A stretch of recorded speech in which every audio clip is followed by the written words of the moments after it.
আমি আহমেদ আজম খান মুক্তিযুদ্ধ বিষয়ক মন্ত্রী প্রস্তাব করিতেছি যে জুলাই গণঅভ্যুত্থানে শহীদ পরিবার ও জুলাই যোদ্ধাদের কল্যাণ ও পুনর্বাসন সহ গণঅভ্যুত্থানের মর্ম ও আদর্শকে রাষ্ট্রীয় ও জাতীয় জীবনে সুপ্রতিষ্ঠিত করা এবং ইতিহাস সংরক্ষণের উদ্দেশ্যে আনীত বিলটি জুলাই গণঅভ্যুত্থানে শহীদ পরিবার এবং জুলাই যোদ্ধাদের কল্যাণ ও পুনর্বাসন বিল 2026 মহান সংসদে উত্থাপিত আকারে পাশ করা হোক। মাননীয় স্পিকার, আপনাকে ধন্যবাদ। মাননীয় মন্ত্রী, আপনাকেও ধন্যবাদ। মহান সংসদের সামনে প্রশ্ন হচ্ছে, সংসদে উত্থাপিত আকারে জুলাই গণঅভ্যুত্থানের শহীদ পরিবার এবং জুলাই যোদ্ধাদের কল্যাণ ও পুনর্বাসন বিল 2026 পাশ করা হোক। যারা এই প্রস্তাবের পক্ষে আছেন তারা হ্যাঁ বলুন, যারা এই প্রস্তাবের বিপক্ষে আছেন তারা না বলুন।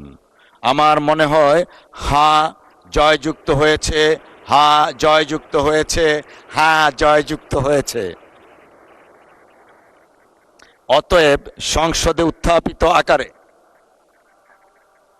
শেষ করি। একটু একটু একটু মাননীয় সদস্য, আমি এটা নোটিস করেছি, আপনি এবং আপনার পাশের জনাব আক্তার হোসেন আপনারা দুই হাত চাপিয়েছেন, নোটিস করেছি, ধন্যবাদ।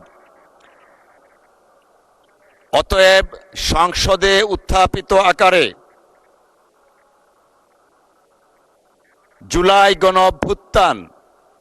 অভ্যুত্থানের শহীদ পরিবার এবং জুলাই যোদ্ধাদের কল্যাণ ও পুনর্বাসন বিল 2026 সর্বসম্মতিক্রমে পাশ হলো।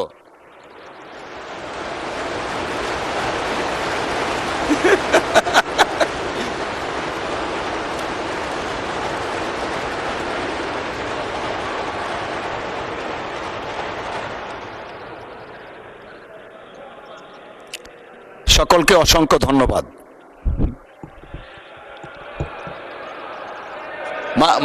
মাননীয় মন্ত্রী, আপনি আবার কিছু বলতে চাচ্ছেন? মাননীয় মুক্তিযুদ্ধ মন্ত্রীকে একটু মাইকটা দিবেন দয়া করে। মাননীয় স্পিকার, আপনাকে অনেক ধন্যবাদ। যেহেতু এই প্রস্তাবটি অর্থাৎ দুহাত চাপড়িয়ে এই মানে এই অধ্যাদেশটি পাশ করবার জন্যে, সর্বসম্মত পাশ করবার জন্যে দুহাত চাপড়িয়ে এটাকে সমর্থন করবার জন্যে মাননীয় সংসদ সদস্য শাহজাহান চৌধুরী উত্থাপন করেছিলেন। মাননীয় সংসদ সদস্য শাহজাহান চৌধুরীর সাথে